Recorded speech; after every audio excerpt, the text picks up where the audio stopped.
Bonjour!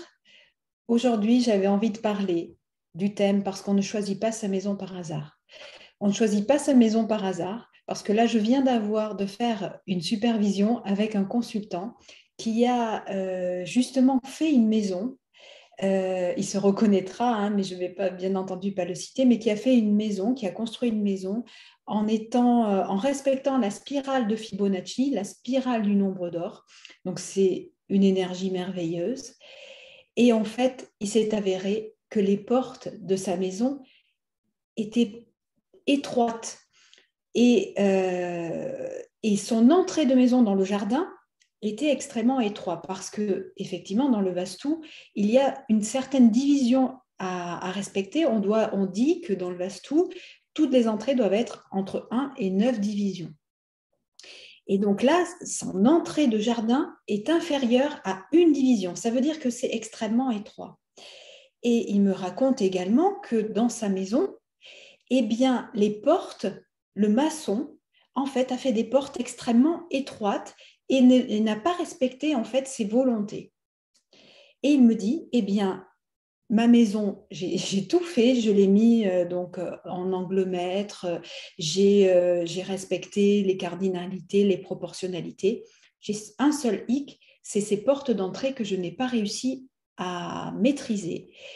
Et en plus, sur son entrée de jardin, eh bien, il a un nœud Hartmann. Un nœud Hartmann, c'est ce qui va empêcher en fait l'énergie de rentrer.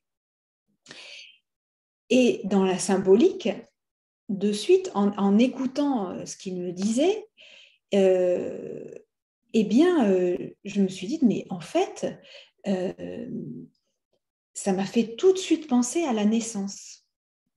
Pourquoi? Parce que ces portes étroites, j'ai pensé aux tunnels que l'on franchit biologiquement, mais même spirituellement, pour pouvoir s'incarner. Et j'ai de suite fait ce lien. Et donc, au début, je n'ai pas trop osé. Je lui ai dit, bon, je reste dans ma supervision, mais il me dit, bon, qu'est-ce que tu veux me dire? Parce que je vois que tu souris et dis-moi pourquoi, quand je te parle des portes d'entrée, il y a quelque chose qui te perturbe. Et je lui dis, oui, effectivement, tu me demandes, donc je vais te répondre. Effectivement, moi, ça me pose la question sur comment tu es né. Parce que effectivement, ces portes étroites sont le reflet aussi de comment tu as été accueilli en fait en venant sur Terre dans ta naissance. Et il m'a dit, ça n'a vraiment pas été facile. Et là, je lui ai dit, bah, tu vois, en faisant le Vastu, eh bien, tu vas pouvoir réouvrir ces portes et favoriser l'accueil de ton incarnation sur Terre. Et ça va être tout un travail. Je lui ai dit, tu vas faire une deuxième naissance, en fait, par le Vastu. Et effectivement, après, en rigolant, je lui ai dit, tu as eu tout super sur le papier, c'était super, sauf les entrées. Et en même temps, tu veux échapper à quelque chose, finalement, en voulant construire quelque chose de parfait, eh bien, tu as quand même des petits signes. Et même malgré toi, c'est le maçon qui vient poser sur toi cette symbolique dont, finalement, il a besoin de prendre conscience. Et donc, on construit toujours une maison à sa mesure, à l'image dans laquelle on est, dans l'état dans lequel on est, on fait toujours ce reflet-là et le Vastu, il vient pointer du doigt là où il faut travailler et là où on doit mettre de la conscience. Et ce n'est pas irrémédiable. Au contraire, même si les portes d'entrée sont plus étroites que prévues sur le plan, eh bien, il y aura tous les moyens énergétiques de pouvoir réorganiser l'énergie de manière à avoir cette sensation d'ouverture, même au travers des flux d'énergie qui vont traverser. Donc, je voulais partager cette expérience que je trouve très belle. Merci aux consultants que j'ai eu tout à l'heure, à l'instant, pour cette supervision, parce que j'ai trouvé que c'était super. Dans un pays atypique aussi, mais bon, je ne vais pas en dire trop parce qu'on va le reconnaître, donc ce n'est pas le but.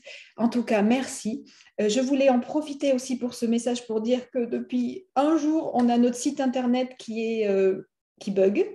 Ce n'est pas de notre fait, c'est notre hébergeur qui a un problème, une panne.